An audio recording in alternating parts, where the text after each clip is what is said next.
my wandering, you never left me. And even in my questioning, you remind me who I am. You are faithful, good, trustworthy. I can always count on you. And there's no higher praise than to trust you. I'll give you all my days just to know you. And there's no higher praise than to trust you. Jesus, Jesus, Jesus, Jesus.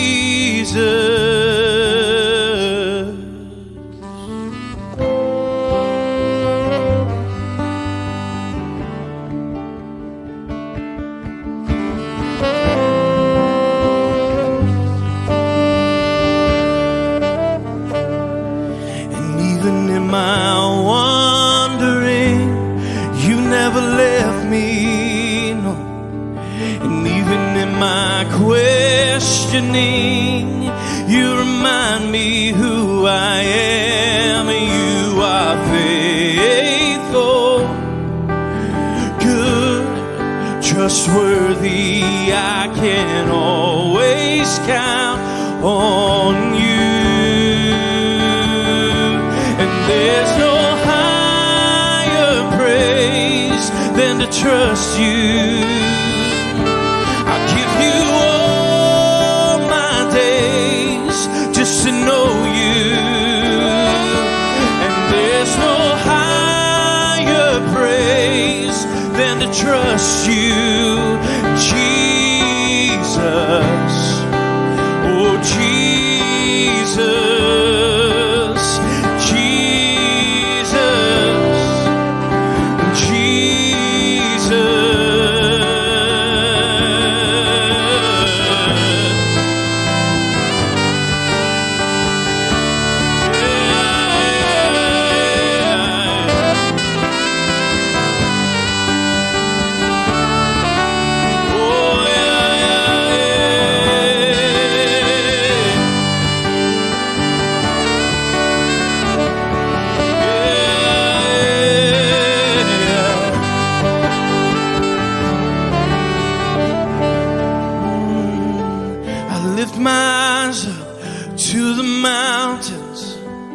Where does my help come from?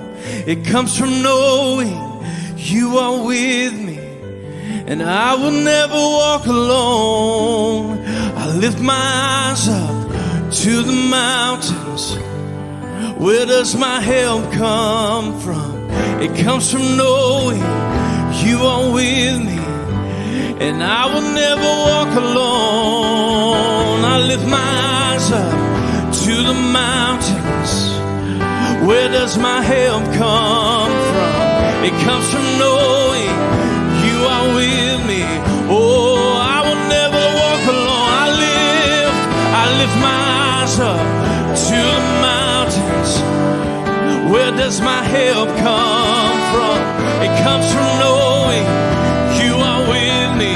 Oh, and I will never walk alone. And there's no higher praise than to trust you. I'll give you all my days just to know you. Oh, there's no higher praise than to trust you.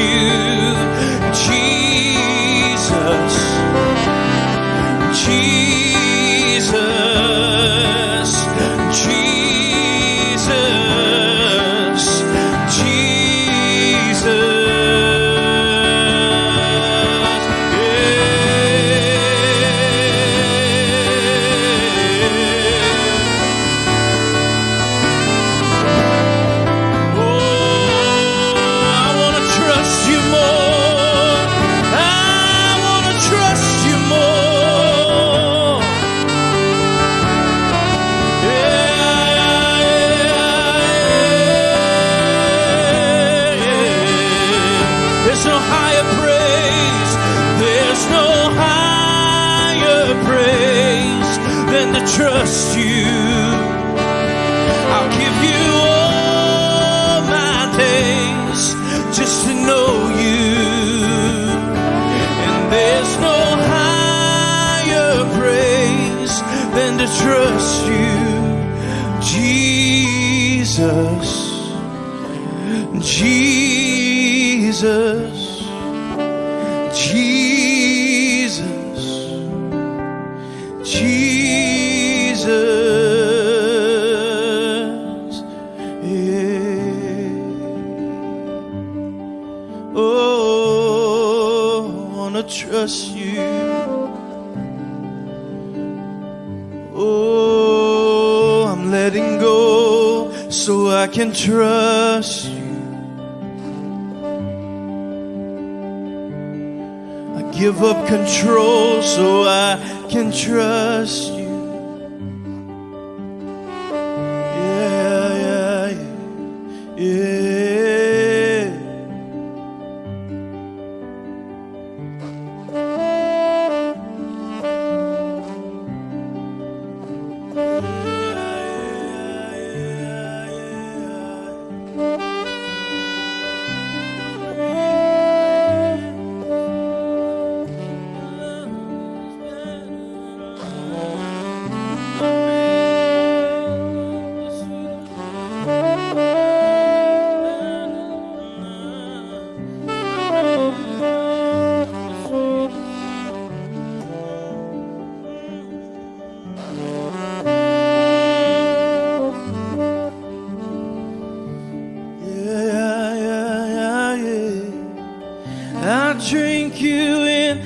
The sweetest wine.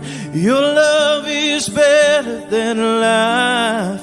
I drink you in like the sweetest wine. Your love is better than life. I drink you in like the sweetest wine. Your love is better than life. I drink you in like the sweetest wine. Your love is better than life.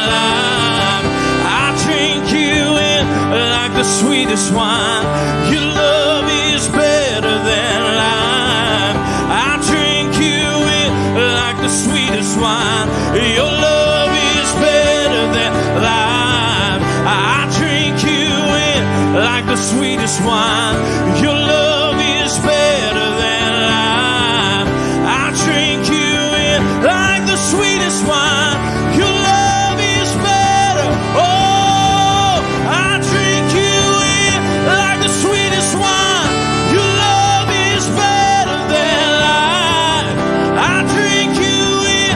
sweetest wine. Oh,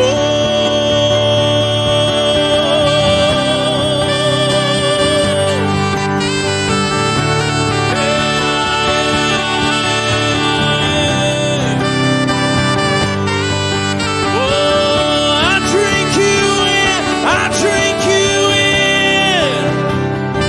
I drink you in. I drink you in. Oh.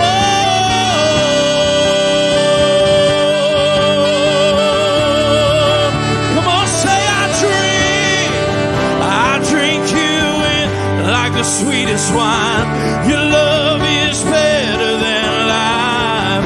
I drink you in like the sweetest wine. Your love is better than life. I drink you in like the sweetest wine. Your love is better than life. I drink you in like the sweetest wine. And there's no than to trust you. I'll give you all my days just to know you. And there's no higher praise than to trust you, Jesus, Jesus, Jesus, Jesus, oh Jesus, Jesus, oh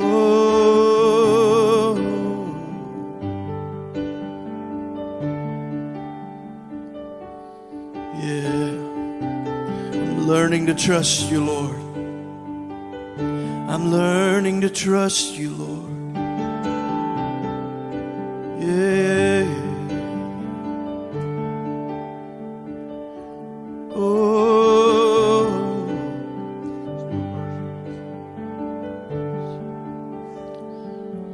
And even when I wonder why this is happening,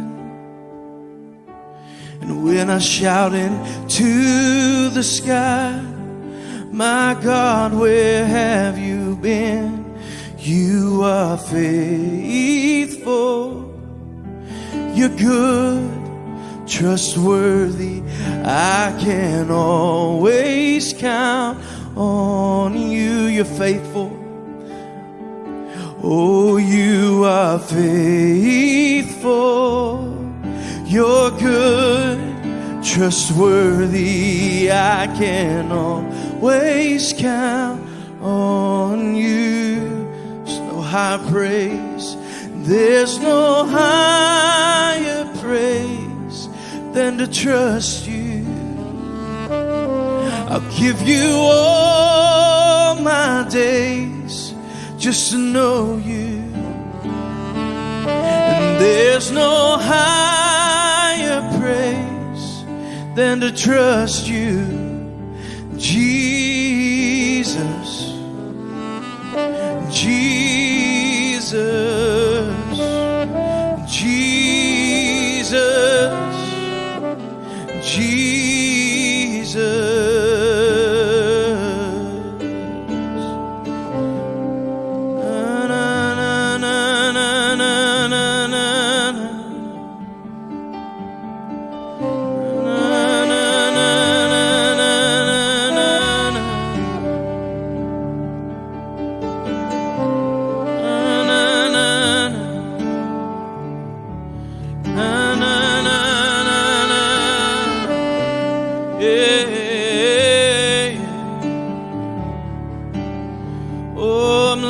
Trust the wind.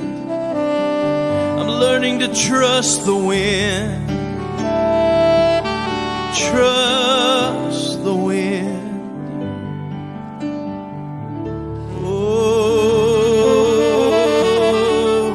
you turn my veil into a sail, and we can go anywhere. We can go anywhere. You turn my veil into a sail. We can go anywhere. We can go anywhere. You turn my veil into a sail. We can go anywhere. We can go anywhere. You turn my veil into a sail, and we can go anywhere. Oh, we can go anywhere. You turn my veil into a sail. Anywhere.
I come, O Lord. Here I come, O Lord. Here I come, O Lord. Here I come.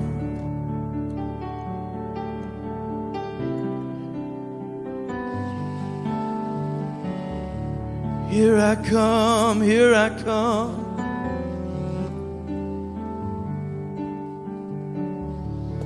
Here I come, here I come. Yeah, yeah, yeah, yeah.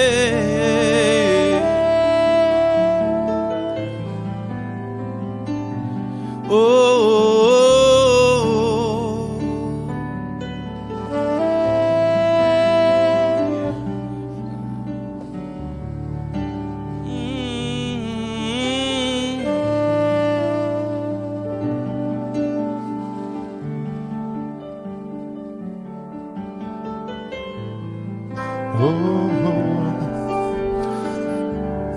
I just want to give a little guidance right here in this spot. That's a song we sung here before, actually many, many years ago, and became actually a doorway for us to enter into new dimensions. And I saw something and I felt something this morning that I think is particularly conducive to this being a live stream service. We really did not intend this week to do this, but for a lot of reasons, it just felt right to do this morning. And when Matt was singing, I'm going to turn my veil into a sail. I saw something happening in homes all over the place who are listening or who will listen to this live stream. And I see a number of you by yourself or just in a small group of one or two.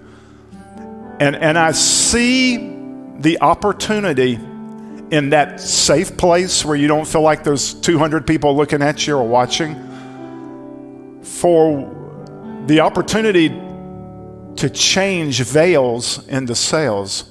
And when I saw veils this morning, I simply saw that which obstructed, that which covered up. And how could it be that the very thing that seemed to keep you from seeing him would become the catalyst to taking you to a place you never could get to if that veil weren't there, and ultimately was transformed by his presence into a sail? So I just want you to think about, not even think about it, I just feel like there are some of you in the midst of moving from veils, and you've wanted to just kind of push it away instead of just surrender. And so I just want to invite you as we just kind of continue in this vein, because I believe veils are being transformed into sails, and then the whole rest of that song can come to pass, where if I can just trust him with the thing that seems to have been the biggest obstruction, the biggest veil, just right here. And I just want you right where you are this morning. There's just a frequency of sweet surrender in this place, of trust, to be able to release things that might have been difficult. And now in this environment, there's transformative grace to move into a place of new freedom, to a place where you've always been designed to be, flight. And I believe there's a grace to fly today. I believe there's a grace to sustain flight today. I believe there's a grace to begin flight today. I believe there's a grace for him to make flight adjustments so that you can fly in such a way that you will perceive doorways in the sky. Yes, I believe there are doorways in the sky today, doorways that will be revealed as you walk the road of trust and surrender. So just fall into that. Let's just follow that this morning.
taking me higher,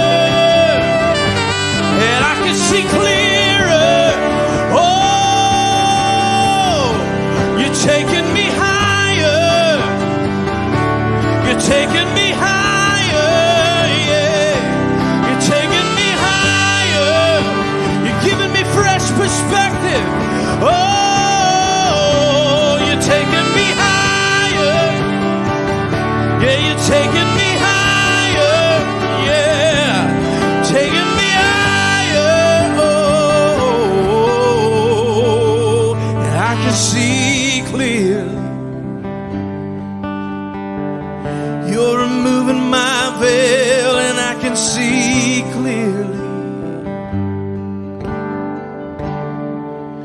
Yeah, the veil is thinning. Oh, the veil is thinning. Oh, the veil is thinning. Yeah, the veil is thinning.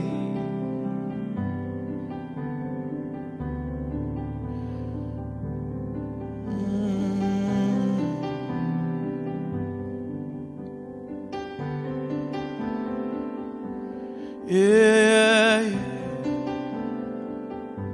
yeah, yeah.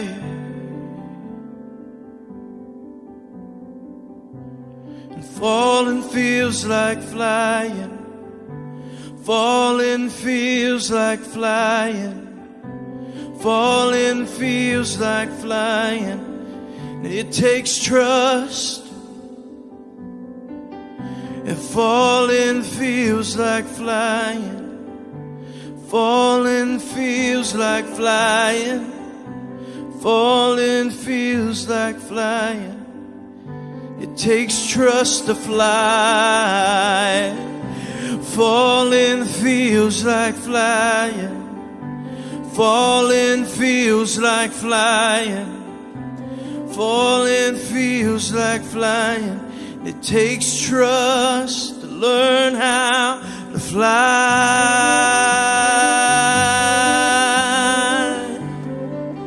Oh, it takes trust to learn how to fly.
Trusting, you're not living. If you're not trusting, you're not living. If you're not trusting, you're not living. Oh, if you're not trusting, you're not living. If you're not trusting, you're not living. If you're not trusting, you're not living. Oh, the joy of my life is to trust you. The joy of my life is to trust you. The joy of my life is to trust you. Oh, it's when I'm fully alive. Oh, it's when I trust you. When I trust you, yeah.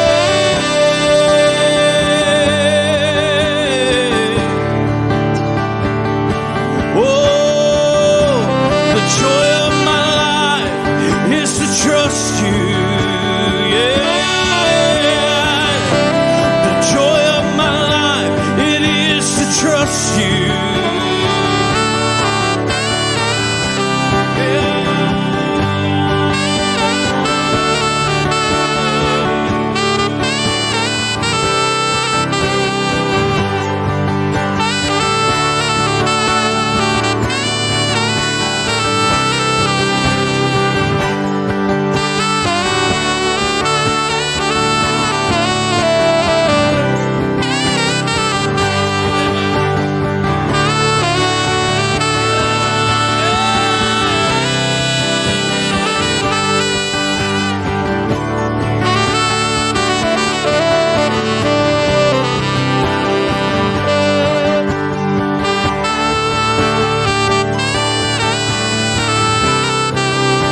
could spend the rest of our lives simply learning trust,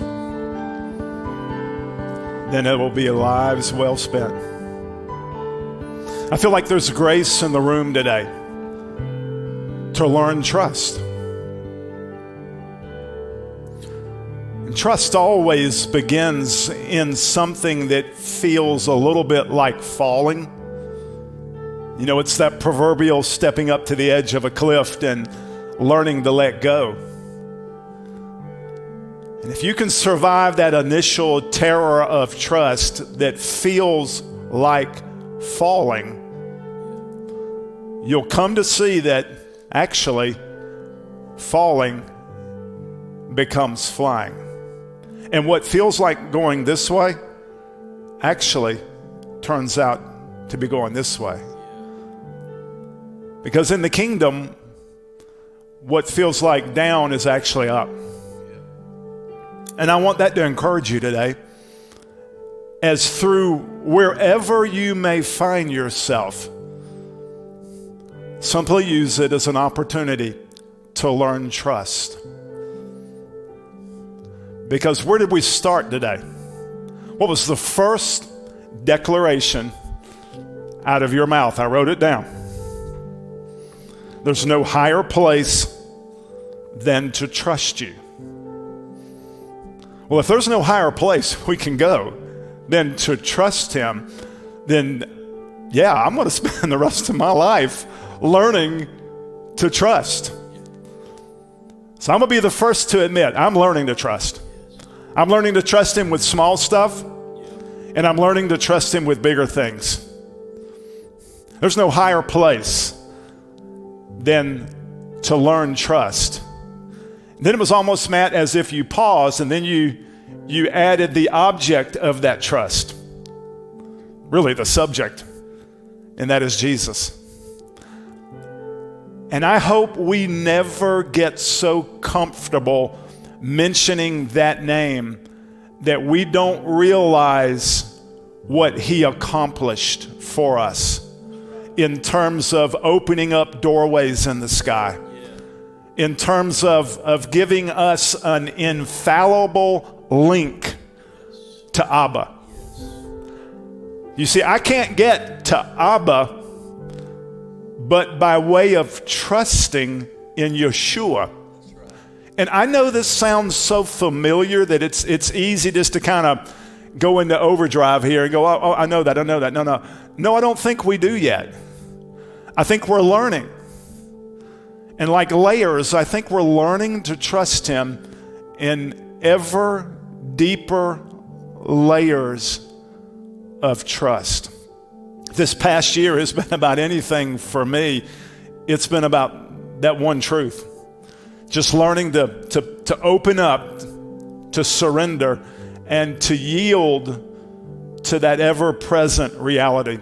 I kept hearing, as we were singing that song, I could hear Jesus saying to the disciples, I will never leave you. I will be with you always, even unto the end of the age. I will not leave you desolate. I will not leave you comfortless. Actually, what he said there was, I will not leave you orphanos. I will not leave you alone. I will not leave you abandoned. And so when I hear that, I'm reminded of the nearness of the love of Christ in that promise that my love, he said, in effect, cannot leave. It's not like he said, I won't leave. When love goes to that distance, when love becomes perfect love, when love fully embodies the heart of Abba, then love can't leave.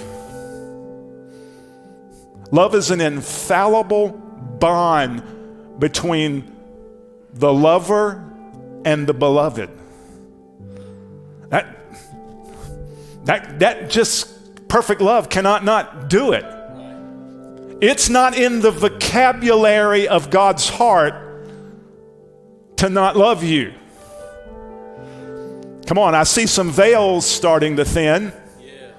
That was another declaration he made, that veils are thinning. I don't think that was just a neat little line. I think that was a prophetic declaration into some realities that are occurring now by way of the veils to the love of Yeshua being removed, being obliterated. And as we learn to fall into the limitless depths of the love of Christ, and everything begins to change. Then we begin to realize forsaking me is just as foreign to him as anything you can imagine. It is not in his capacity to do that. And when I enter into that space, something inside of me can just relax. That doesn't give me an excuse to sin. It gives me a freedom to fly and to learn flight. That's good. I'm free to fly because he's not going to finally go, Johnson, you just didn't get that right again, so I'm done with you. It's just, I want you to see, and I pray today that you can see, that we can see. Even now, as we're making this transition back into regathering, into coming back together as a family. And we talked about doing this in phases in the natural. But maybe there's something in the spirit that's going on, and maybe this today, going back to a live stream, is kind of a Salah on the third week of our regathering, to allow you the grace to fall deeper into trust, into this, into surrender. Because what is trust? Trust is simply surrender. So I hope wherever you are today, you'll just have the grace to open your hands and open your heart and just once again say, here I am. Here I am with where I am. Here I am with what I am. Here I am with what's going on. And today I want to learn to trust. Let this become creative. Let this become fun. Because I do think you can reach that place in him and in trust where it's easier to surrender veils. It's just easier to go, here's another piece. Here's another obstruction point. And to be able just to release that. Man, I hope you feel the grace of that today. I'm learning trust. I'm learning trust. I'm learning trust. Because I know this, that trust is the gateway into hope. And if I can't learn trust, then I can't walk in hope. Hear me. The character virtue of learning trust is hope. And once trust is learned, then hope becomes as infallible as he is. Hope is the fruit of when I have that shift in perception that enables me to go, this cannot not work. This cannot not work. I speak that over situations today that feel hopeless. Yeah, I'm talking to you. Right there, right now. I can see you. And I know you feel a little hopeless. I know you feel a little strung out. I know you feel a little forgotten. I know it feels like I can't see anything out here to be able to put my hands on to cause me to have hope. I see that. I see some of you in external situations that have just not worked out at all.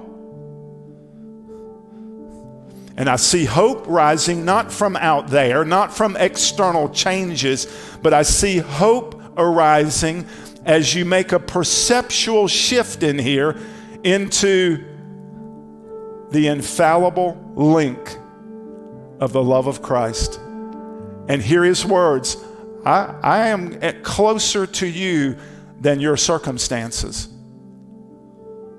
Can you see that? I just want to give room for hope to rise. Because I feel it. I feel it in the room. I feel like it's been on the heart of what he's wanting to express from the get-go. There's no higher place than to trust Jesus. There's no higher place than to trust him. You feel anything?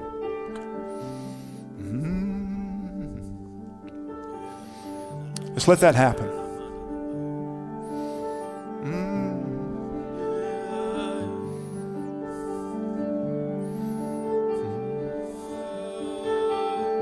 You're learning to fly.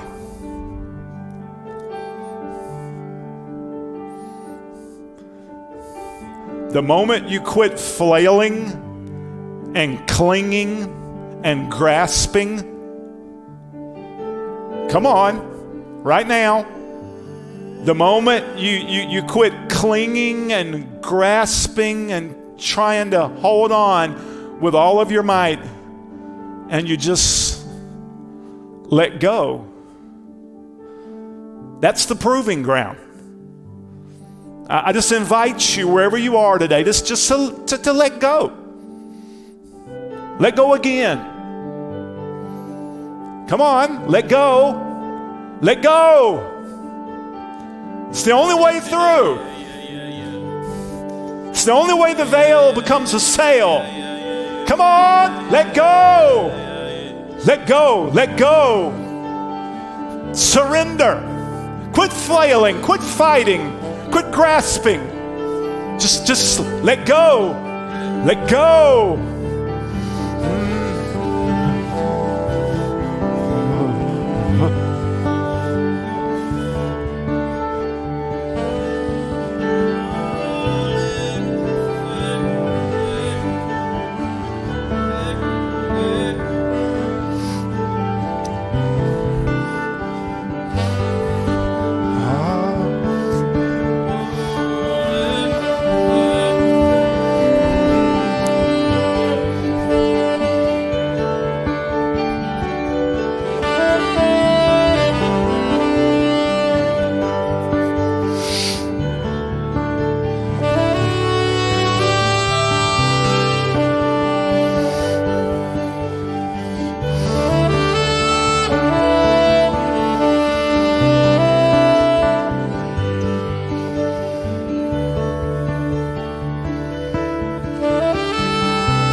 Your surrender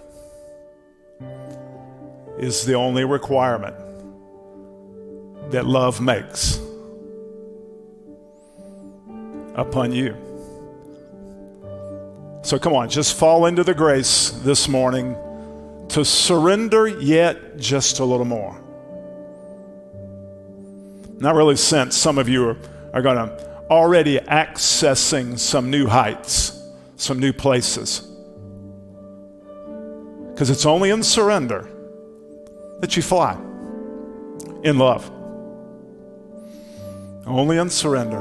Oh. Okay. Oh. Y'all can go ahead and be seated. Thanks you guys so much. Just want to say thank you for tuning in this morning. It's just really, really special in this room today. We're glad you're here.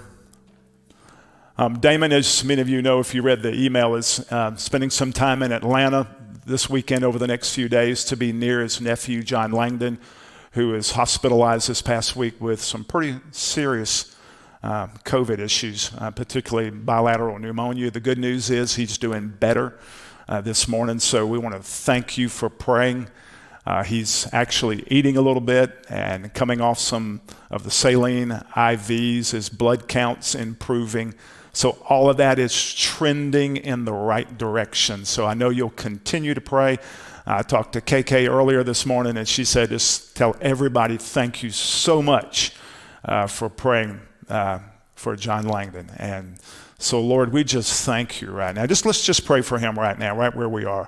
Father, I thank you for what we've experienced in this room, that the grace that's been on us can be a grace that swirls around John Langdon right now. And Lord, as we come today, I don't even have to ask you to move. I just become a vessel of such trust that as I see that young man in my mind's eye, I simply place him right in the middle of the firelight of your love. Come on, just do that with me this morning. I think it's almost an inferior way of praying sometimes to say, oh God, would you please? He wants to move. He's ready to move. He just needs vessels that are surrendered, who can see another person in the firelight of his love and can see in that place his love energizing his lungs and healing that pneumonia. We say right now, no scars. No scar tissue, no lingering side effects. John Langdon, we call you by name. We call you by name in that place. We whisper that you are beloved. We call you beloved, and we call you into a remembrance of your identity. And we just breathe on you from this effortless place of flight. And we just thank you. Thank you, Lord, that you use us. Thank you that our prayers are vital into one another's recovery. Thank you, Lord. Just release that energy of his love flowing through you as dearly beloved ones. Just let it flow to John Langdon, and you may see others in your mind this morning who need the healing touch of God. I really almost feel a healing flow. Just quietly, but just strongly out of this place of trust. Healing always, to me, seems to follow in this place. So just receive that. Any of you struggling with chronic conditions, anything that may tinge on causing you to kind of become a little hopeless, a little tight on the inside. I just feel a real grace for a deep breath in here this morning. And I don't want to minimize that. I don't want that to sound flaky, because I don't think it is, because I think it comes out of a confidence that I feel in the room this morning. When you begin to fly, doorways in the sky open up, and some things that you couldn't see when you're not in this place all of a sudden become easily accessible. And so it's not like you have to expend a lot of energy. You don't have to stand up here and shout and get your praise on and all that kind of thing to just begin to sense shifts taking place. Can you receive that? I want you just to receive that with me through an open posture. Even into places that have been subject to historical resistance. even historical opposition. In other words, entrenched things that you seem to have been praying for a long time with no effect. I feel a renewed confidence this morning to breathe on that again from an emerging trust and a deeper place of rest. Yeah, just let that happen right where you are. I feel a real flow, or just a quiet but a strong flow on that, and I don't want to be in any hurry to shift out of that and to take this in a different direction. I feel that in the sound this morning. I feel like we were learning trust that's now begetting a higher degree of faith and rest. I'm believing today for wholeness. I'm believing for shattered places inside of you to be healed up. I believe some of you have been in wounded postures for years, and I believe through what He intended in this pandemic to move you out of that kind of historic bend toward bondage. And I'm seeing fissures, deep fissures, almost like cracks in the earth. Maybe that's actually what I'm seeing. Maybe we're seeing the cosmos beginning to be healed right here. And we speak to tectonic plate movements. And we ask that whatever work be done there be done gently and without tremendous pressure build up. We come against the confusion in the atmosphere of so much soulish praying. Even right now, I say to those frequencies that are well intended but not quite mature in love, we just say shh. And from a place of silence, from a place of quiet, from a place of rest, we say, Abba, we trust you, and we trust you working in us. I want to remind you as I continue in this vein that you, as beloved you, are absolutely essential to the restoration of the cosmos. I see right now Him shifting some perspectives from where you have said, my life doesn't matter, or my life's not adding up to much because you've measured it in the wrong measuring sticks. I want to remind you today, and I want you to be able, maybe it's not even remind you, maybe I want to say to you for the first time you've been able to hear it, that your life absolutely matters, and it matters in ways you've never been able to perceive before today. It's not, your life doesn't matter because all of these measurement sticks, all because you're doing A, B, C, D, E, F. No, your life matters because you're beloved. And when you can see that your beloved identity is absolutely necessary to the restoration of the cosmos and absolutely necessary to God as perfect love working through you, then things will begin to shift. Things will begin to shift. I'm seeing that happening right now. I want you to trust. Some of you are in a real hidden place. Some of you have not even been able to move out and about, and you feel frustrated by that. But I want to encourage that maybe in that posture of being seated, and even with what seems to be limited mobility, actually gives you an expanded mobility when seen from beloved identity. So if things, there has been tremendous restriction this past year. And I want you to see that as an opportunity to loose you from things that really weren't vital and necessary. I see streamlining going on, and I think that streamlining is a necessary and a positive thing. I see stuff being thrown off a boat. Things that you thought were needed to identify you and to make life worthy. Even in these last days of, quote, the pandemic or lockdown or whatever you want to call it, I see stuff being jettisoned. Even things that a year ago you thought were very important, all of a sudden in the higher place that you're in now, you're beginning to see that it's not essential.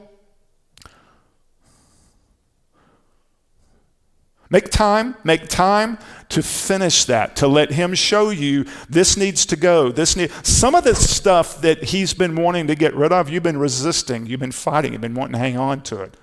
You thought it identified you, and I hear Him today saying, that didn't identify you. And I feel this. I really feel this. I feel some real shifts going on at home today. in the car next week, or as Damon likes to say, 100 years from now, whenever you might be listening to this podcast, this live stream.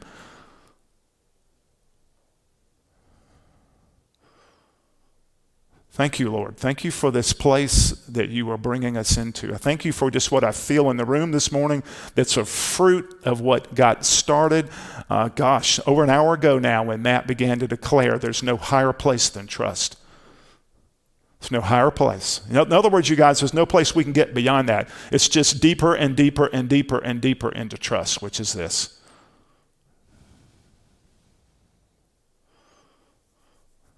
This may offend a little bit, but I pray the grace to hear it.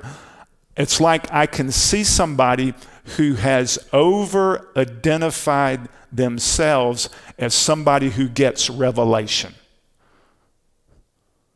And I can hear Yahweh wanting to say to you, that's not who you are. In fact, the very thing that you think you're seeing is really an inferior thing. If you can receive that and throw that off, you might find a deeper place and below. I really believe that's specific for some. I'm not seeing a certain individual, but I'm seeing somebody who has identified themselves as one who gets prophetic revelation. But the specific revelation you're getting is not coming from a place of beloved identity. It's coming from a place of misidentification. There's grace today, I feel it now. There's grace today to get rid of misidentification, particularly when it comes to spiritual gifts. You are not identified by your spiritual gifts. I had no intention of going here today. Some of you are over-identified, but I've got this gift. Can almost see somebody walking into a church saying to a pastor, well, this is my spiritual gift. And the Holy Spirit today wanting to say, can I extricate that from you and simply call you beloved? I say again today, beloved identity is enough. Beloved identity is the only clothing you need. It's the only resume you need. It's the only calling card you need. Can you enter the grace right now?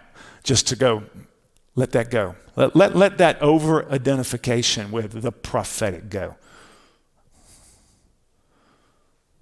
It's really not that prophetic.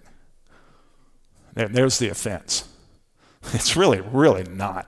You think it is, and you get some, oh man, that's cool kind of. No, let's let that go.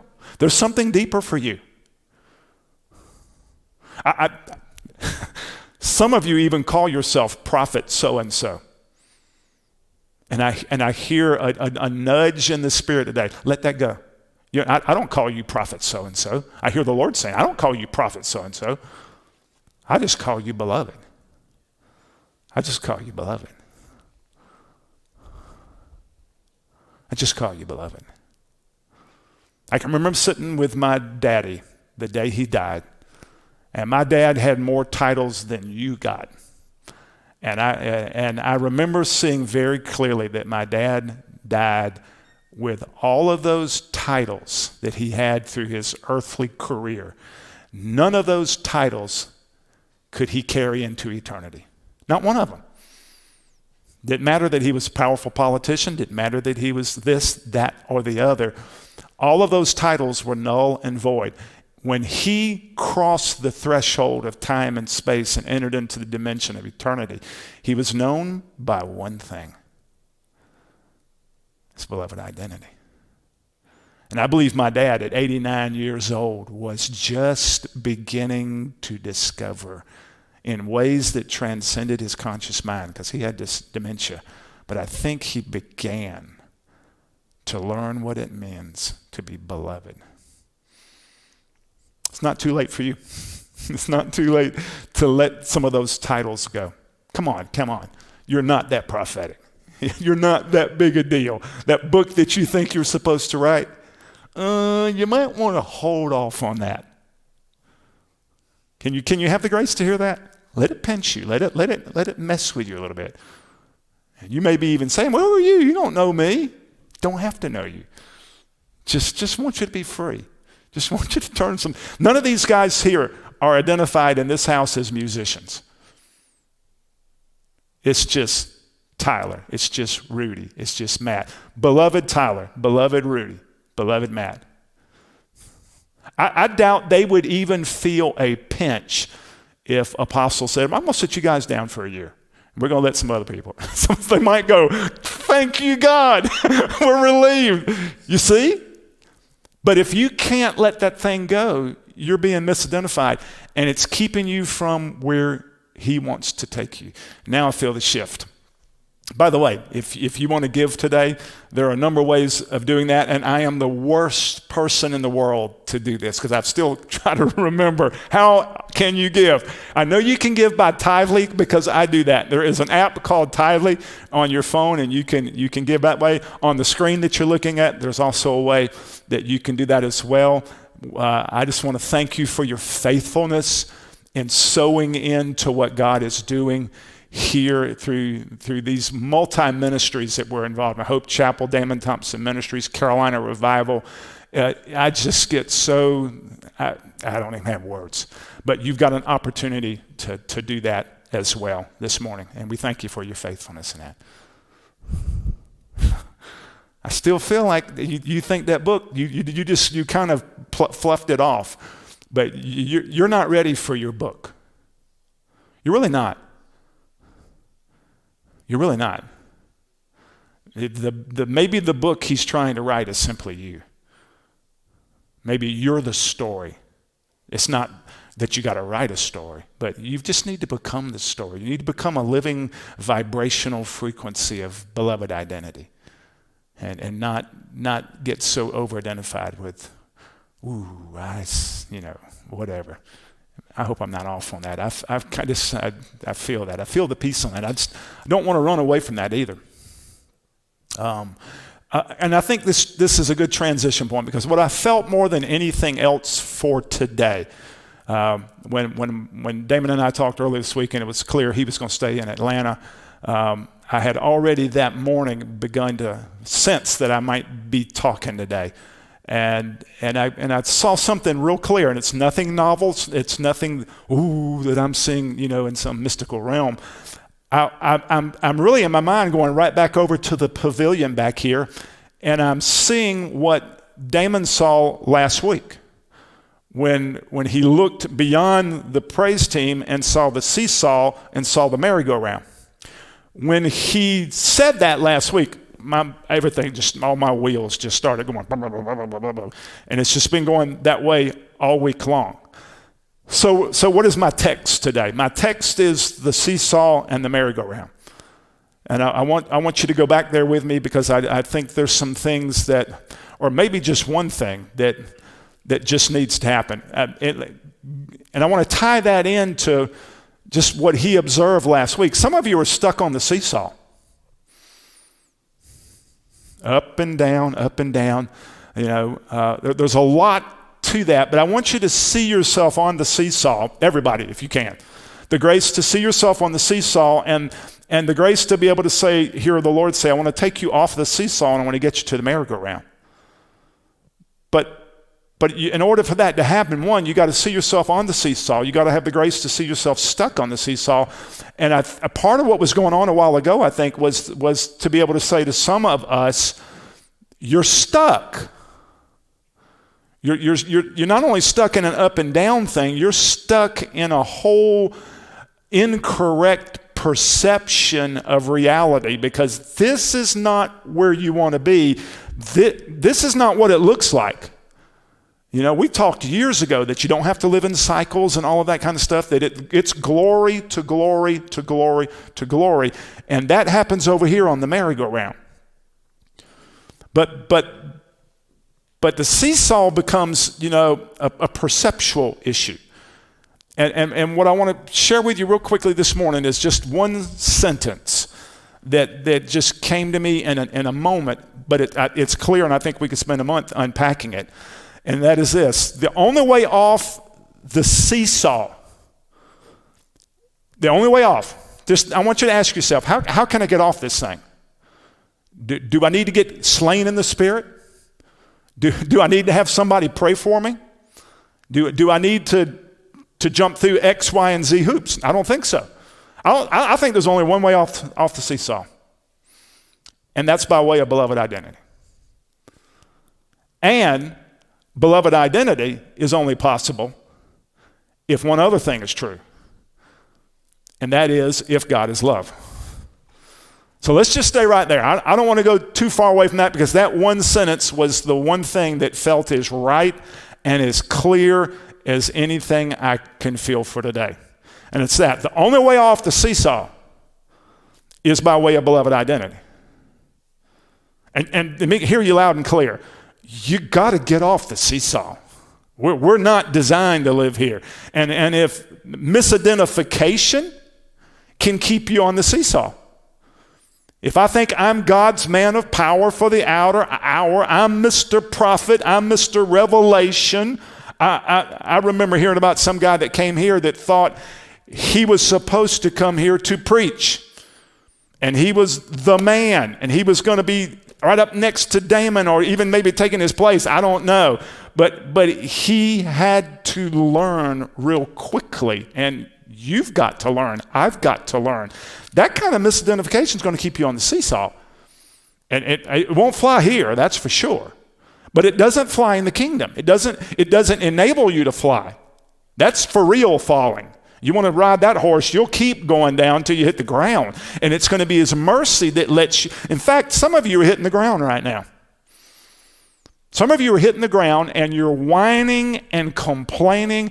Oh God, I've been faithful. Why haven't you? I can't bless that, he says, because that's out of misidentification. You're on the seesaw.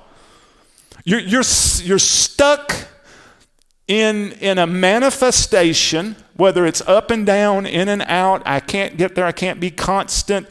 But this vacillating back and forth, you're stuck in a place because you haven't come to truly see something as He wants you to see it. Notice the whole play on the words there. See, saw. See, saw. If you could see you as He saw you, you could get off the seesaw. I know this sounds silly, but this is just the way I've heard it in the last couple of days. It's a seesaw issue. It really is.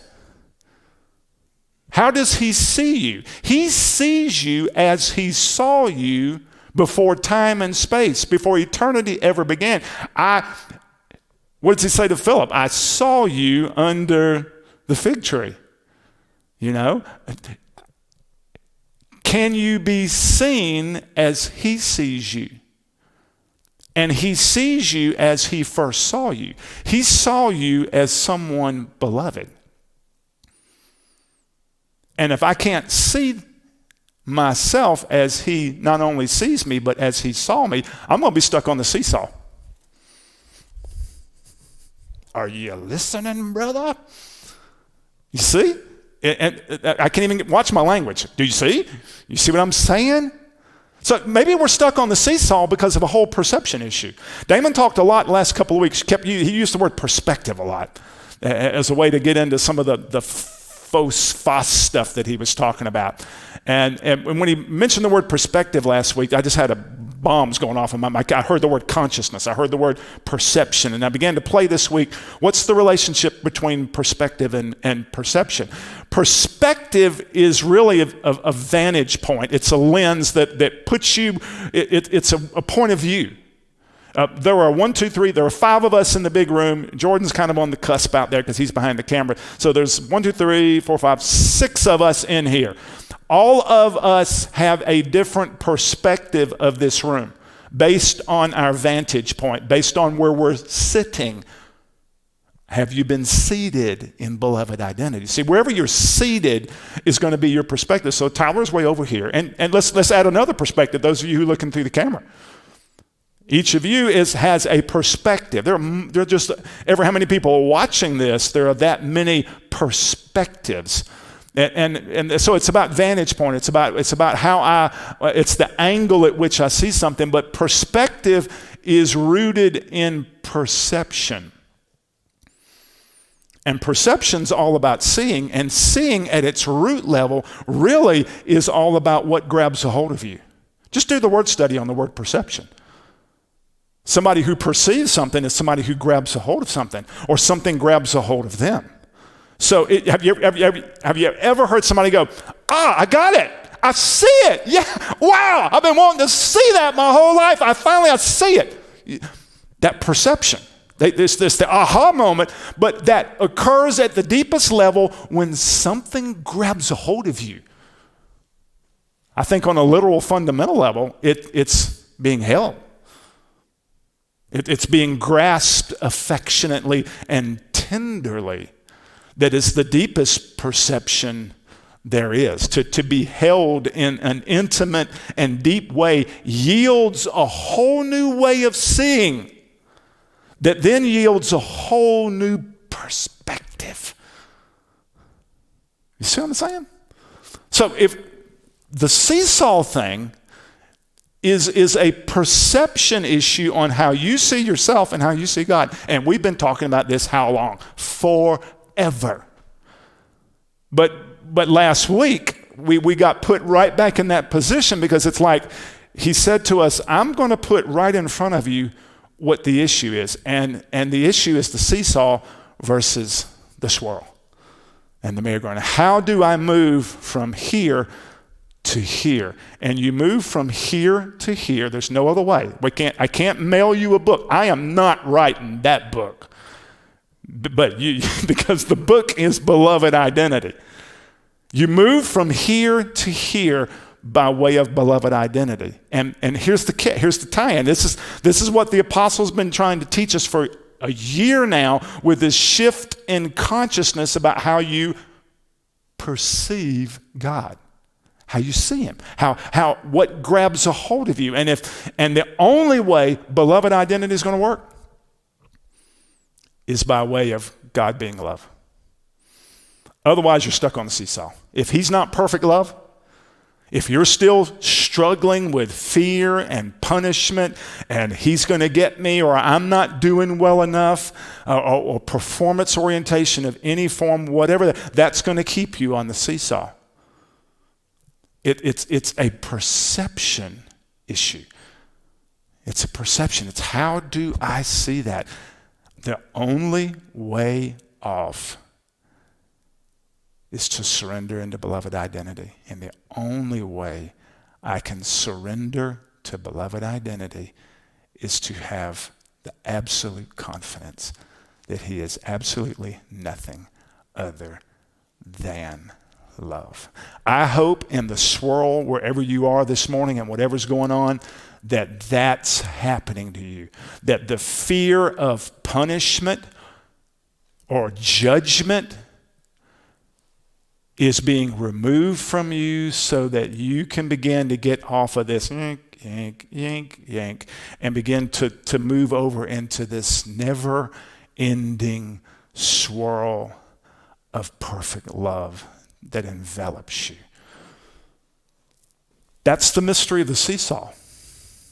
But you're going to stay there if you can't see yourself as he sees you. There's a biblical story. I'm going to go ahead and get my Bible that's kind of in the back of my mind this morning. It's an old familiar text to me. It's one that's been exegeting me for 15, 20 years now. And I keep going back to it, and each time I go back to it, there's just another thing that I feel like he's trying to show me. And I feel that this morning in relationship to the seesaw deal and making this shift. Let me just say this. I believe we're in a frame of time where there's an opportunity once and for all to get off the seesaw and to begin to move in a glory to glory immersion in beloved identity and the perfect love of God that will catalyze a lot of things and finish a lot of things and seat you ultimately in a place that makes good for cosmic restoration. That's the long path that we're on. That's why this trust thing is so big, that I want to learn such perfect trust that I can be so seated in that identity of love. That then something's catalyzed in me. It's a big word for me. Something's catalyzed in me. Something's loosed in me. That I become the firelight that Damon was talking about last week. I become the image of him in the earth. I become the phos, the light of God in me. That's why I felt like in our prayer time a while ago, the most important thing that can happen in that prayer time is me to see my role as necessary in seeing whoever I'm praying for inside of the light I'm abiding in. And if I'm not abiding in that place, if I'm trying to seesaw my way through that prayer, forget it. That's not going to shift the cosmos. It's not going to make for healing. It's not going to make for wholeness. It only comes out of that place of beloved identity and the absolute unequivocal confidence, unshakable confidence that he's love. But that gets back into how do I see it? How does he see me? How did he saw me? How did he see me? Way back there. Let me just read something out of Genesis chapter 16. Genesis 16. Who is Hagar that he should be mindful of her? If you want to meet somebody who's really not worthy of, if you're into worthiness or lack of worthiness, then Hagar is a good example. Let me just read this fascinating story. Now Sarah, Abraham's wife, chapter 16, verse 1, had borne him no children, and she had an Egyptian maidservant whose name was Hagar. So Sarah said to Abram, "See now, the Lord has restrained me from bearing children. Please go to my maid. Perhaps I shall obtain children by her." And Abram heeded the voice of Sarah. And then Sarah, Abram's wife, took Hagar, her maid, the Egyptian, and gave her to her husband Abram to be his wife. After Abram had dwelt 10 years in the land of Canaan. So he went into Hagar, and she conceived. And when she saw that she had conceived, her mistress became despised in her eyes. It's just not a real neat thing to say about Hagar, is it? You know, that in some way, now that she's pregnant, then there's this relationship that begins to get real tense between the two of them. And then Sarah goes to Abram, verse 5, and says, "My wrong be upon you. I gave my maid into your embrace, and when she saw that she conceived, I became despised in her eyes." I'd love to play out what Hagar actually started doing in front of Sarah. So she's not, at this point, her character's not something to be emulated. She's not one of the Bible heroes at this point. So Sarah goes to Abram, and then Abram says to Sarah in verse 6, "Indeed, your maid is in your hand." I love it. Do with her what you want to do. You can just see this man. He's not going to help out Sarah. She's your maid. I'm not taking any responsibility here. I just love the way the Bible is so honest about, there's just no editorializing or making Abram to be this great man. "Indeed, your maid is in your hand. Do as you please." And when Sarah dealt harshly with her, she fled from her presence. Okay. So here's Hagar. She's done this thing, and now she's kicked out of the house. Now imagine the journey once she's kicked out. She's pregnant. She's been kicked out. She has nowhere to go, and that becomes real clear. So she is on a downward spiral. Let's put her on the seesaw. Let's put her on the seesaw. Okay. She's out there. She's kind of stuck. And she gets stuck real quickly. Now, notice what happens though. So when Sarah dealt harshly with her, she fled from her presence. I could spend all day on the next verse, but I'm not. Now the angel of the Lord found her. I love how the Old Testament puts in such plain language mysteries. What does it mean for the angel of the Lord to find someone? How does God find you? How does he find me? What makes for being found? You see, there's a mystery here that we haven't stopped long enough to go, I want to suggest something to you. I want to suggest that something has happened to Hagar on the journey from Sarah ultimately to the place of Shur, where she is found by an angel of the Lord by a spring of water in the wilderness by the spring on the way to Shur. If you do a little bit of word study on Shur, you'll see that also showing up in the book of Exodus when the Israelites are hemmed in a place called Shur, and Shur simply means fortress wall. Sarah has journeyed to a place where there's no way out. So her long footstep journey away from Sarah is also a journey that's begun. I think it's a journey into poverty of spirit. What makes for somebody to be found? How does the angel of the Lord, how does the presence of the Lord find you? Does he just show up and go, I am an angel of the Lord and I've been sent here, blah, blah. That's what it almost looks like. But I remember studying in school about a quality of the Old Testament narrative called the economy of biblical narrative, which means this: the biblical story leaves out a lot of details. And I think it's intentional because it gives you the opportunity to fill in the gaps. If you can slow down and go, that jumped off the page to me this week and it never has before. The angel of the Lord found her. You see, I think the whole thing's a perception issue. How does God grasp a hold of somebody? How do you have to get postured to be grabbed a hold of? That's why who I was speaking to a while ago, Mr. or Miss Prophetic Revelator, you can't get grabbed a hold of so long as I'm entrenched in that identification. Well, God told me in a revelatory dream I'm a prophet to the nations. Well, good and wonderful. But can you lay that down in order to be found in a deeper way?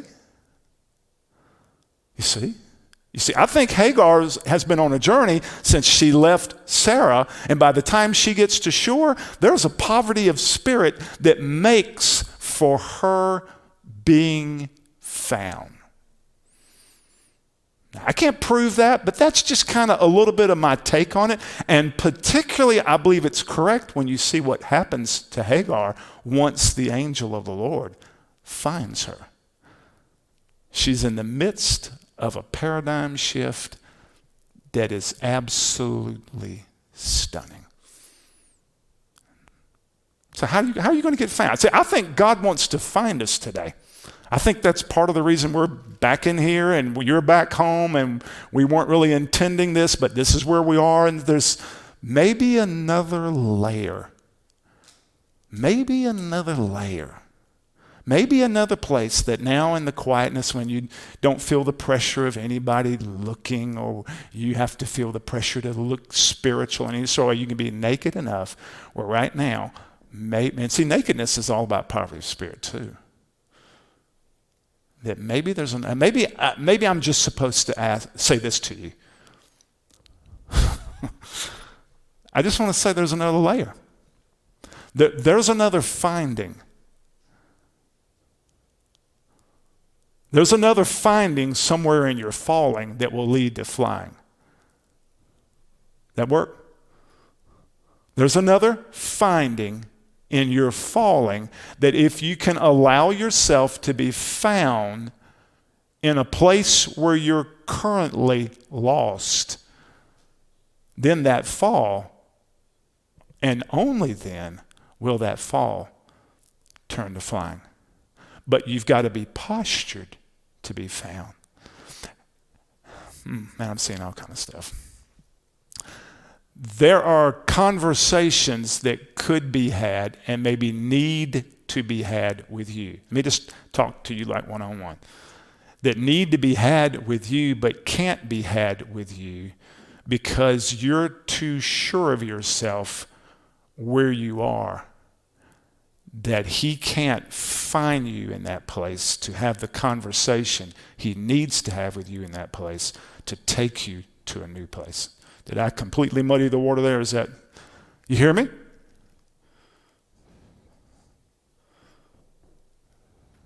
I mean, I don't want to be nasty. I don't want to be mean. I don't want to be in your face, but I do. Because that's not, I feel that. Again, this wasn't on my radar screen. I was going to use this just and go on, but I believe there's a finding that's got to happen to all of us. But I believe there's potential for some lives to be saved and rescued if he can penetrate what's been a stone wall. That kind of thing. That bucking up. I know whenever I buck up, and it classically manifests in my marriage, whenever I buck up to Sharon, at that moment I can't be found. The moment I point the finger. The moment I think I've got the answer. The moment I think I know. Oh, I know that. I beloved identity. Come on, let's move on. Really? Man, I can feel the silence of the Holy Spirit going, shh, let that sink in. Yeah? What if there's a conversation that Yahweh wants to have with you that he can't have with you because you can't be found yet? Well, brother, if he wanted to find me, he's God, he's all powerful, he can find me. No, he can't.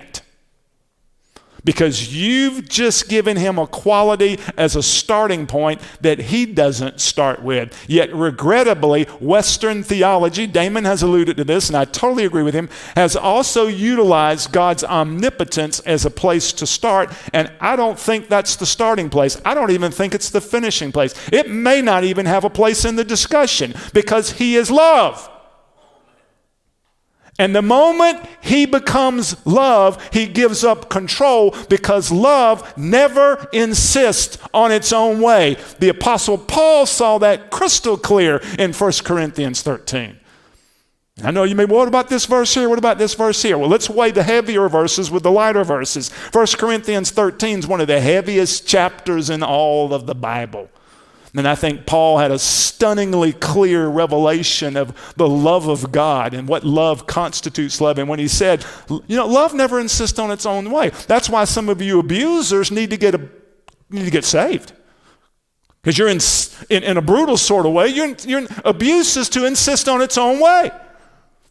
My way or the highway. Well, really?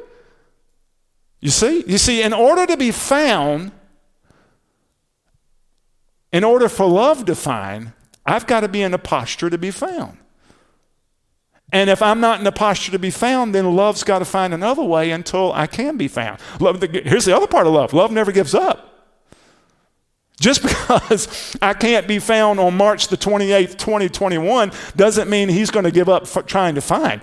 It's the nature of the frequency to always flow towards you, always looking for an opening. And just because there's not an opening today doesn't mean he's going to quit. Some of you need to hear that because some of you are under the sentence of guilt this morning, and you're on the seesaw, either consciously or unconsciously screaming, well, he gave up on me a long time ago.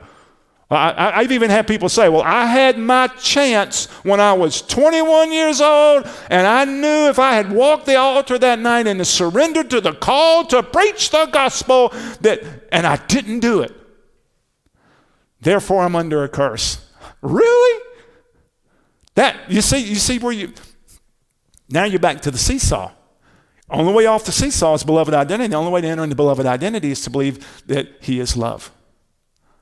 But if I still got a comma there or a semicolon there or another paragraph, yeah, he's love, brother, but he's also, you see?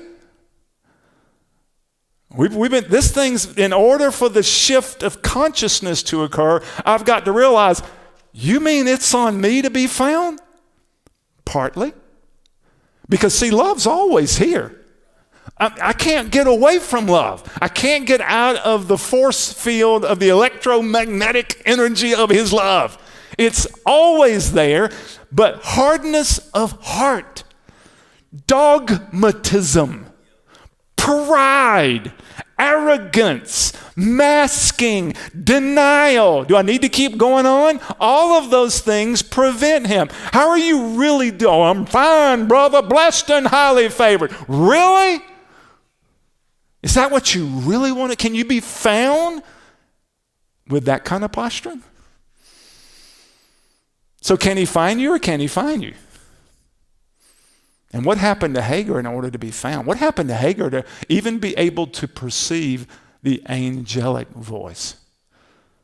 See, we read the story, which was written hundreds of years later in a one-dimensional wooden kind of way. Hagar, Hagar. You know, that kind of, I don't think it happened that way.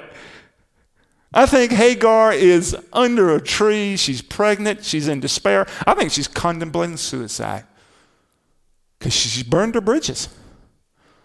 She's got nowhere to go. How's she going to get back to Egypt? She's in Shur. She's in the middle of nowhere in a hot and forbidding desert. She's stuck. She's stuck. Pay attention to where you're stuck.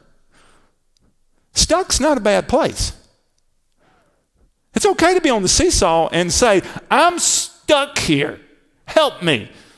Because in order to really be found and to be set free, perfect love has to show you where you're stuck. Oh man, can you see it? Can you lay it down enough to be found? Can you surrender the pride? Can you surrender there? Can you surrender your pet doctrine? The hardest people I have ever talked to in order to really try to connect with are doctrinal people. Whether they're liberal or most of the time, you think me being an old liberal, I just say that's all the fundamentalists doing that. No, I know some very fundamental liberals. Because fundamentalism is more a mindset of the heart. Fundamentalism is not just, I believe in these 5 fundamental doctrines. It's a mindset that's rooted in fear, thus has a need to control, and the doctrine gives the false comfort that only love's supposed to give, and thus it becomes controlling. See, this messes with us, man. God's in control. Is he? I'll leave it up to Damon to clean up this heresy. But what if he's really... See, I'm not trying just to monkey with your theology. I want you off the seesaw. Because I think that's what Apostle was seeing last week. We could be over here, but as long as I'm Mr. Prophet, I can't get over here. As long as my doctrine, I'm more convinced of it than I am of... I can't get over here. I've got to be found over here and probably found being stuck. And that's hard to admit. The hardest thing in the world to admit is I'm stuck. I can't get out. Help me. Somebody, please help. That was the whole cry in worship. Let go. Let go. He's almost like the angel is screaming to Hagar the whole way she's making her way to shore. Let go. Come on, let go. If you let go, I can find you. But if you hold on tight,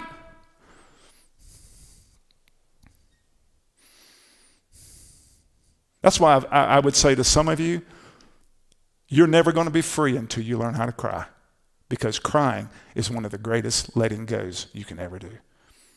And it's scary if you've never done it or you've never freely done it. Here we go, you see.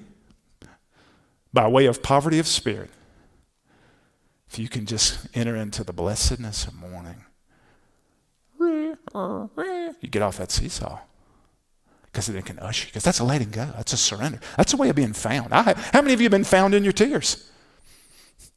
I find him the moment I started over here a while ago. When you started that thing on trust, and I could feel something in my belly going, releasing, and I could feel the tears going. And it ushered me into a new place of peace. I was off the seesaw again, you see? And there was a finding in that.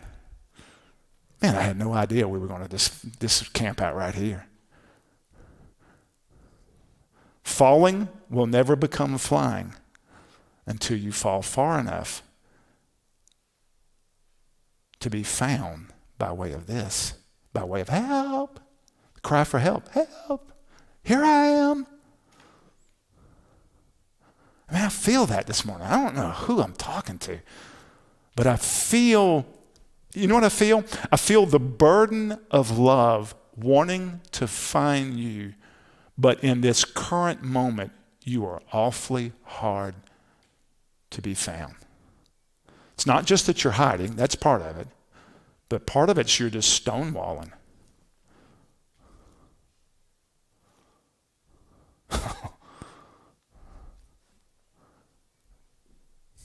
Yeah, you're just stonewalling.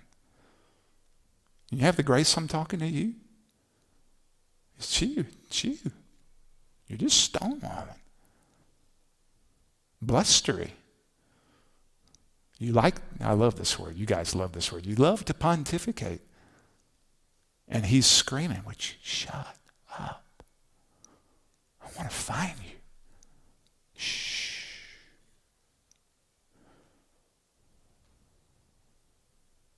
So what did it take for Hagar to be found? How can the angel of the Lord find you and do what only the angel of the Lord can do, which is to perfectly enfold you? Got to be willing to be found.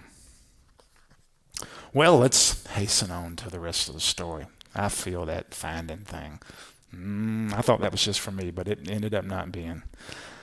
Verse 8, and the angel says, Hagar, calls her by name. I love that. Hagar, Sarah's maid. This is a great question. I just saw this one too. I didn't see this, but I've seen it before, but I forgot that I've seen it. Where have you come from? Where are you going? I just feel this. This is getting comical. Look at me. Where are you going? Stop it. Where have you come from? How did you get here? Where do you think you're going? You got it all figured out? I'm here to announce today, you're off. It's off. Right now, your wife's looking at you going, he's right. Or your best friend's over there going, oh my God, I hope he can hear this. You see the dilemma again? Perfect love's wanting to scream, where are you going? And shake you. And perfect love waits until you can be found.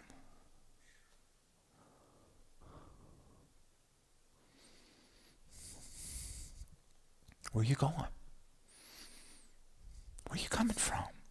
What are you doing?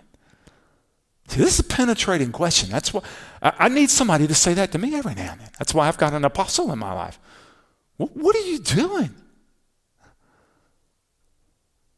Where are you going? I can almost see you squirming, sitting in a chair right now. Like, I wish he would go on. I'm going to stay right here. You know why? Because I want to see you get off that seesaw. I want to see you get off that seesaw.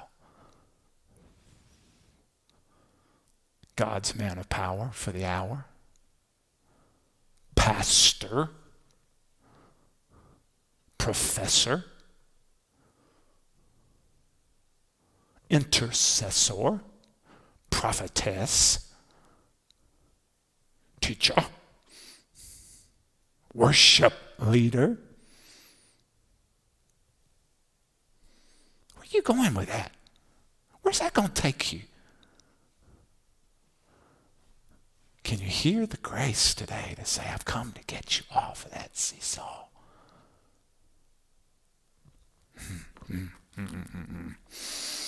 She said, I'm fleeing from the presence of my mistress, Sarah. Yeah, right. Sarah kicked you in the butt and sent you out. You're not fleeing from anybody, Get out of here. See, that whole defensive lying deal, come on. The angel of the Lord said to her, return to your mistress and submit yourself under her hand. Some of you don't want to hear that today.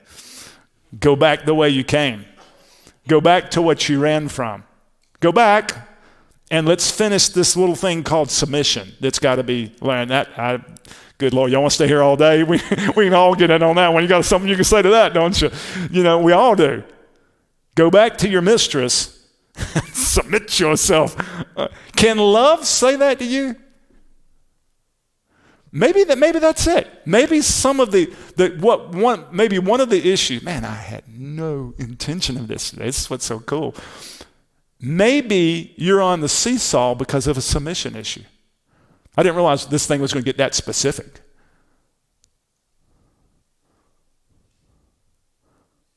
And you're in the place you're in out of rebellion because you're running. And you've justified it, rationalized it. Well, she was mean to me. Or I didn't know what. But then the word of the Lord for your healing and for your wholeness may be, I'm going to turn you back around. I'm not going to give you what you want. At least because what you want is not what you need.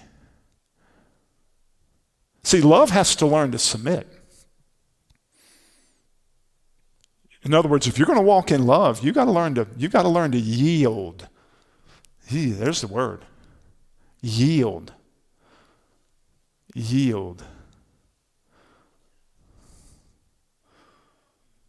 got to learn to yield. I'm seeing all kind of stuff. There's an image in the Old Testament, and I can't remember where it was, but I had a man speak it to me one time. And he basically said to me, he said something to the effect of, he saw a bull with a ring in its nose. And why do you put a ring in a bull's nose? Tony Castellito could do a much better job of telling you why than I could, but I'm assuming it's to lead it around. Because when you put something in it's going to create enough pain. And I remember being so offended when that man said something to me about the Lord's going to put a ring in your nose. I wanted to get so mad, but it was, you see, there was something in me that was unbroken, that wanted to buck up. So what if the whisper of Yahweh today is, I need to get you back in something to teach you submission, because submission's the thing that's got you on the seesaw right now. You're not seeing it correctly. You've covered it and justified. You may even have a dream or two that's justifying you sitting on the seesaw or justifying you getting out of that situation. There's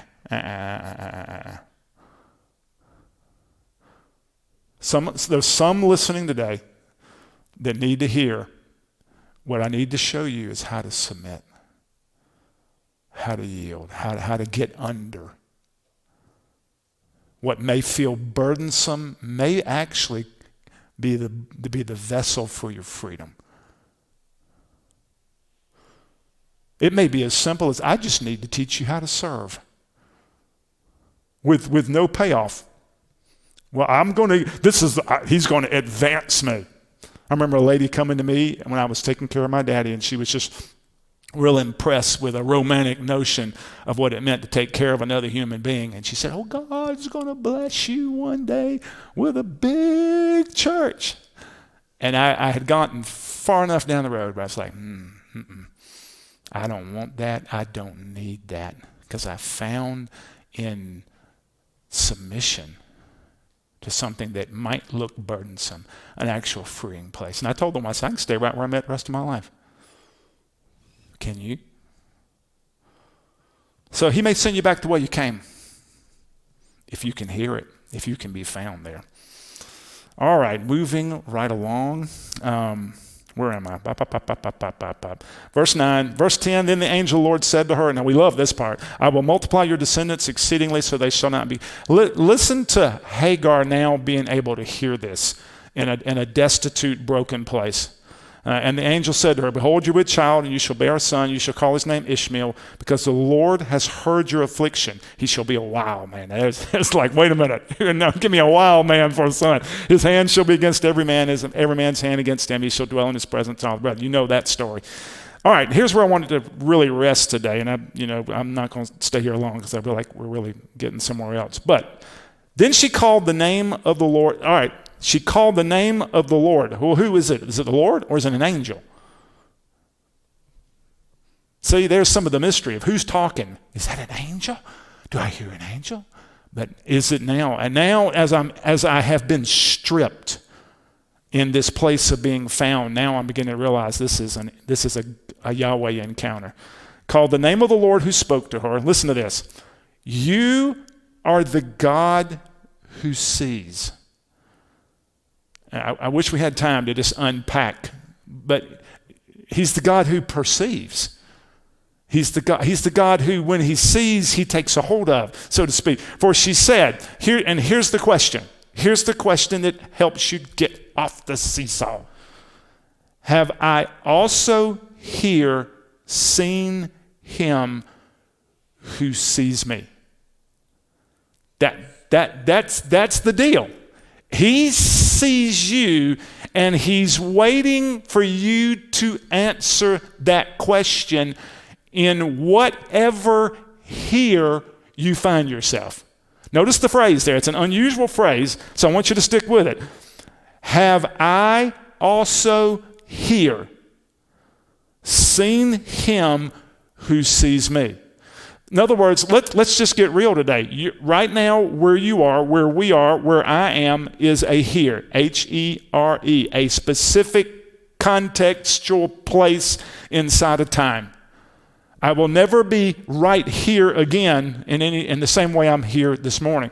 So there's a question that's got to be answered with wherever you find yourself right now.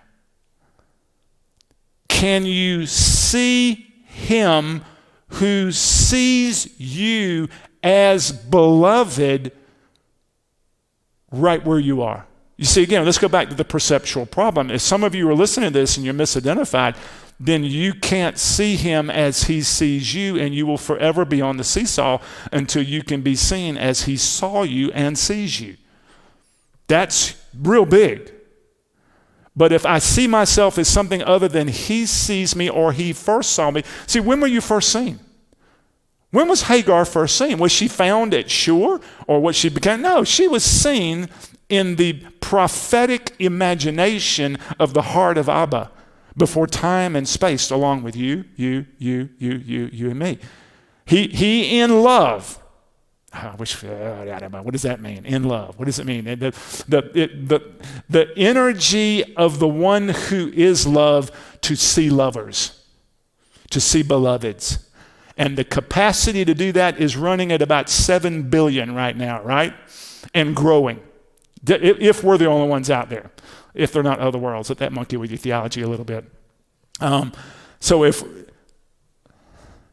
when were you seen?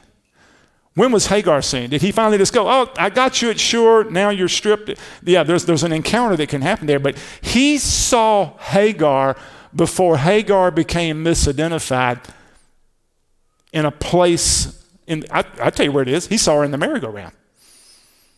That's where all of us were seen. I was seen in the merry-go-round before I was in my mother's womb. And he saw beloved Johnson, and who I am has yet to be seen.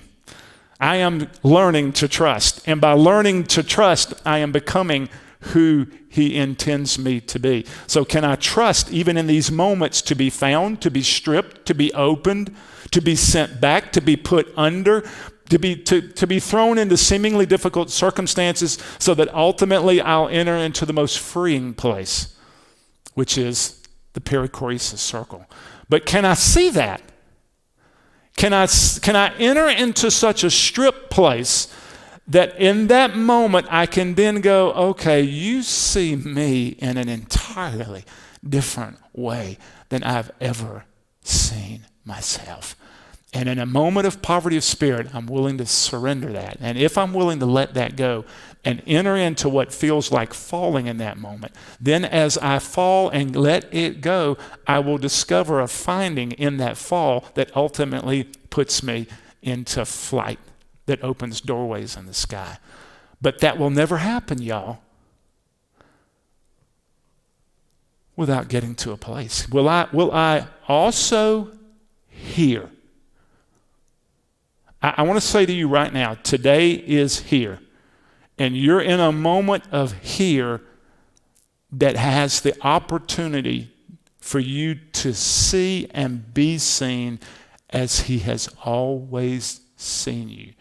And if that process has already started, then what you're in right now is an opportunity to take it to a whole different level. I will say quite transparently and honestly to you, if you listen to the last time I got up here, I was in an incredibly vulnerable moment of being seen in a way that I never thought possible for me to be seen. That yielded a lot of tears and that ultimately yielded an unfolding at a depth that I'm still unpacking and will continue to until he invites me into the next depth and the next depth, which will require another unraveling, another unfolding, another unknowing. You see, that's what we're talking about here. Can Hagar get so unknown in regards to herself that she sees this encounter as mercy and grace to go back now re-identified as who she really is?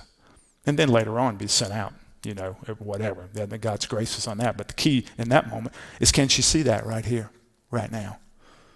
Can she see it right here, right now? Can you? Can I?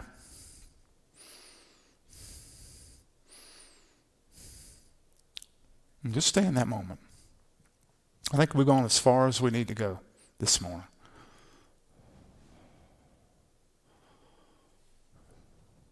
I want to send you into the grace to be found. By the tenderness of love, just coming today and busting your chops a little bit, but also maybe finding the grace where he can put his hands on your shoulders and say, I've been wanting to have a conversation. I've wanted to take a hold of you in the way that I have always seen you, but I'm waiting on you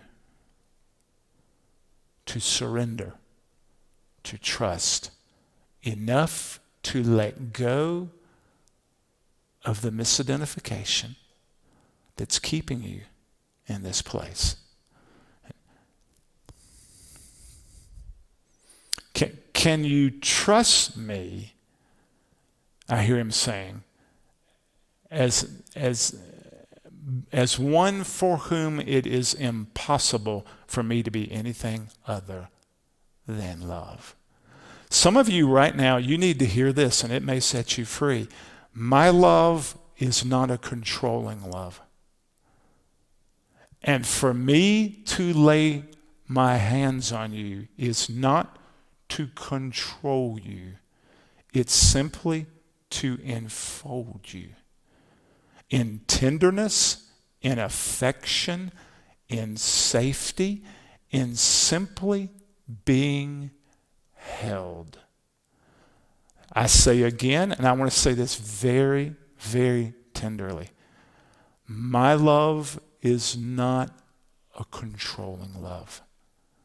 Yes, I am an all-consuming fire of passion, and my heart in passion is forever bound to you. In a real way, I honor your freedom to be who you think you are. At the same time, I will never stop coming for you. My love will not fail. It will not stop because it cannot stop. Even though your father and mother could turn an off switch and an on switch, and sometimes when they cut the off switch on, you were abused and you were hurt and you were imprinted like a little duckling. You were imprinted on a false image of this is who Abba is. He's like daddy. He's like mama. He's like this person. And I say to you today, tenderly yet forcefully, my love is not a controlling love. Therefore, I will never abuse you. I will never manipulate you. I will never control you. I will honor your free will, even to your harm. But I will never stop coming. I will never, ever, ever let you go. You will always be inside of my enfolding, inside of my mercy, because it is my infallible link of love that links me to you inside of time and space, even if you say no. I will give you the freedom to say no. I will give you the freedom to not be found, but I will continue to try to find. I will continue to flow. I will continue to enswirl. I will continue to enfold even as you resist. I will give you space. I will, I say again, honor your choice. But I will not relent. I will not back up. I will not cut the off switch on, and I won't get PO'd. I won't lose patience. Because love is patient. Love is kind. Love is not rude. Love is not self-seeking. Love does not return evil for good. You see? My heart is pure because my perception is pure. My eye is single. My eye is perfectly braided in love to you. There is no duplicity in my eyesight. I cannot be this one day and that the next day. I am forever, always, irrevocably, infallibly mercy. Because mercy, when you strip it all down, mercy is the glue. Mercy is the bond of perfection. Mercy is what fastens me to the cosmos. Mercy is what holds it together. Mercy has a name. And mercy yearns for you to enter into my energy and let my energy find its finite expression, though it be infinite, inside of you to be able to bring restoration and completion to the cosmos and wholeness to human hearts. I'm waiting on you. I want to find you. I really want to find you. I want to find you in such a way as to hold you and make you complete and to perfect you in my love, because my love is the most powerful energy in the universe, and it is waiting to be discovered. Oh, you think you've mastered love? Oh no, we're just learning to trust. We're just learning to flow. We're just learning to fly, Lyndon. We're just learning to fly. There's so much about flight I want to teach you. There's so much about flying I want to teach you. I want to teach you how to heal the sick, raise the dead. I want to teach you how to do creative miracles. I want to teach you engineering marvels. I want to teach you medical miracles. I want to take you into the laboratory, and show you things that scientists today cannot conceive of, bound as they are to something other than love. My knowing is not head knowing. My knowing is not facts. My knowing is not information. My knowing is a love knowing. My knowing comes only by me taking hold of you, and all I am awaiting for is your yes. Come on, let go. Let go. Let go. Let go. The cosmos is waiting, yearning. All of the pollen blowing today is simply the trees yearning to impregnate, yearning to be impregnated, yearning to have a connection, yearning to grow. Come on, let go. Let me find you. Let me find you. Let me find you. Let me find you. Peace. See you next week. See you next week.